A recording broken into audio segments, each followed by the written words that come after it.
अकबर बीरबल की कहानी। शेर भर मांस। दिल्ली शहर में दीनदयाल नामी एक पुराना व्यापारी रहता था। उसका कारोबार बहुत बड़ा था, जिस कारण उसकी ख्याति दूर देश तक फैली थी। एक समय की बात है, उसको ऑर्डर मिला जिसमें काफ़ी सारा पैसा लगाना था और उसके पास रुपए आने में 3-4 दिनों की देरी थी। जो कुछ पास था उसको जमा करने पर भी 5 लाख रुपए कम पड़ रहे थे। जब दीनदयाल को मौके पर रुपए प्रबंध होना असंभव दिख रहा था तो रुपए की तलाश में बाहर निकला। उस समय नगर में एक महाजन के अतिरिक्त ऐसा दूसरा कोई भी बड़ा महाजन नहीं था जो एक मुश्त 5 लाख थैली उधार देता। दीनदयाल ने उसी से कर्ज लेकर ऑर्डर पूरा करने का निश्चय किया।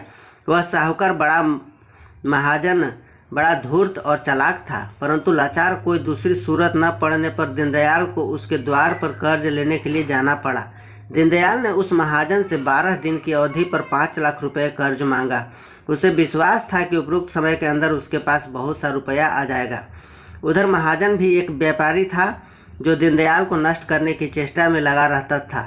कारण था उसका और दीनदयाल का व्यापारिक द्वेष। दीनदयाल का कारोबार इतना बड़ा और संपन्न था कि उसके आगे अन्य व्यापारियों को व्यापार चलाना कठिन हो रहा था। ऐसी ईर्ष्यावश केशवदास उसको अपने पंजे में फांस लेना चाहता था। उसे विश्वास था कि यदि वह रुपए न देगा तो दीनदयाल की इतनी ख्याति है कि कहीं न कहीं से रुपए अवश्य प्राप्त कर लेगा।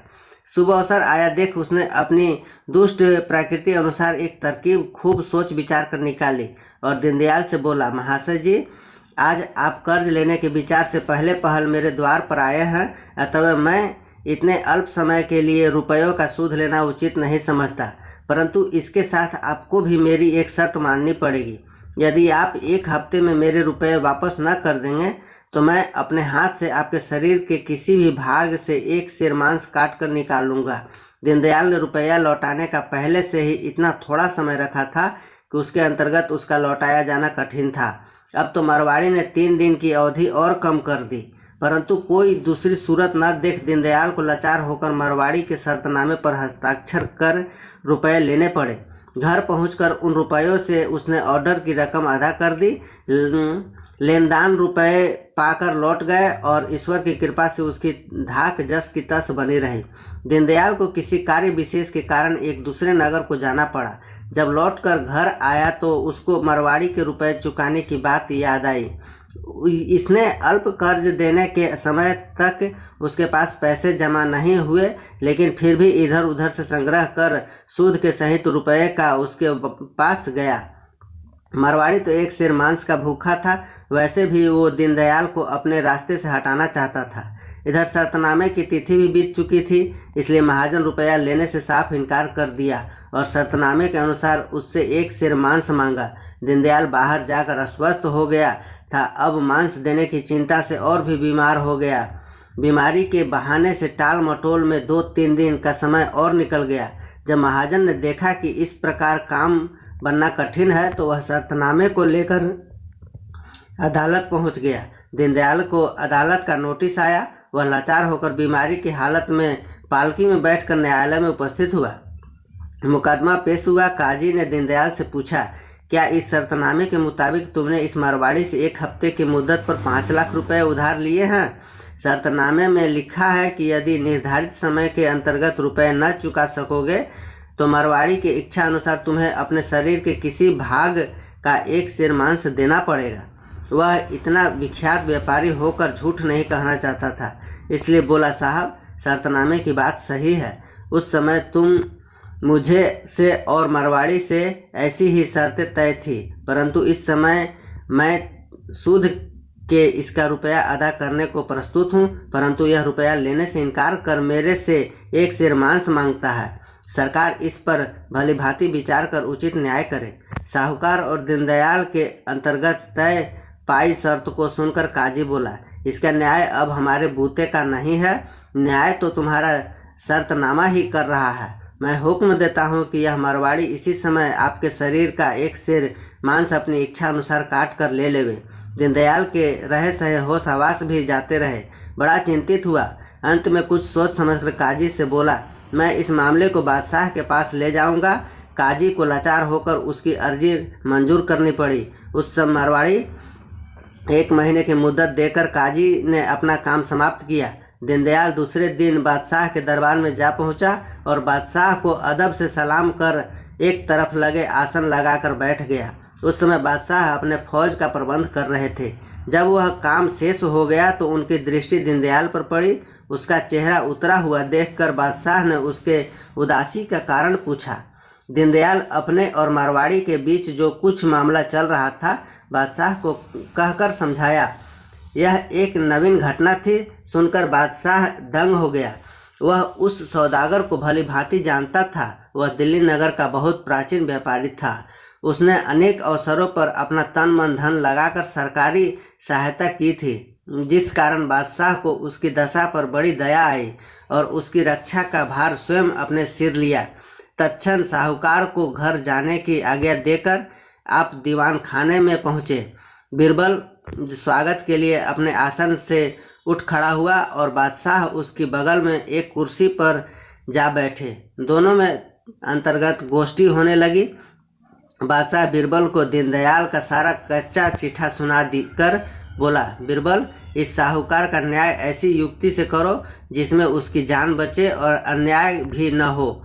मैं इसकी इस हालत पर बड़ा चिंतित हो रहा हूँ। बीरबल बोला, हुजूर, चिंता करने की कोई बात नहीं है। आपकी आज्ञा का यथोचित पालन करूँगा। उधर वे बीरबल को समझाकर अपनी सभा में पहुँचे। इधर बीरबल उसके छुटकारे की तरकीब सोचने लगा। एकाएक उसका चेहरा प्रफुल्लित हो गया और फिर अपने कार्य में तज्जित हुआ। उधर केशवदास मारवाड़ी को भी नींद नहीं आती थी। वह तो दीनदयाल के पीछे हाथ धोकर पड़ा हुआ था।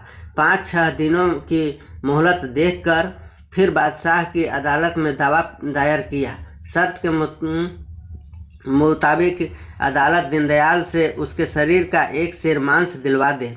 बीरबल इस अभियोग को न्यायाधीश बनाया गया। वह बादशाह की आशा स्वीकार करते हुए बोला, हुजूर, मैं यथाशीघ्र इसका न्याय करने का प्रयत्न करूंगा। वह मारवाड़ी को एक ओर बैठाकर दीनदयाल को बुलाने के लिए एक कर्मचारी को भेजा। जब महाजन आया तो बीरबल ने पूछा, क्या तुम्हें अपना कर्ज लेना मंजूर नहीं है? मारवाड़ी रुपया लेना नहीं चाहता था, इससे साफ इनकार कर दिया। तब बीरबल ने कहा, मुझे काजी का फैसला शर्तनामे के अनुसार स्वीकार है, अतः मारवाड़ी को हुक्म देता हूँ कि सौदागर के शरीर से एक सिर मांस का टुकड़ा अपने हाथ से निकाल ले। परंतु ध्यान रहे, अगर टुकड़ा जरा भी छोटा बड़ा हुआ तो तुम्हें कड़ी सजा दी जाएगी और घर बार तथा तुम्हारा सारा धन जब्त कर लिया जाएगा। इस बात से मारवाड़ी दहल गया और उससे कुछ उत्तर देते न बना। बीरबल उसे चुपचाप देखकर जवाब के लिए उत्तेजित करने लगा। तब वह बोला, दीवान जी, मुझे मांस लेने की ख्वाहिश नहीं है। मैं केवल 5 लाख रुपए लेकर अपने मामले को उठा लेना चाहता हूँ। सूद भी छोड़ देता हूँ। बीरबल ने कहा, यह हरगिज नहीं हो सकता। तुम्हें मांस का टुकड़ा ही लेना पड़ेगा, क्योंकि पहले तुम साहूकार से रुपए लेना नामंजूर कर चुका है।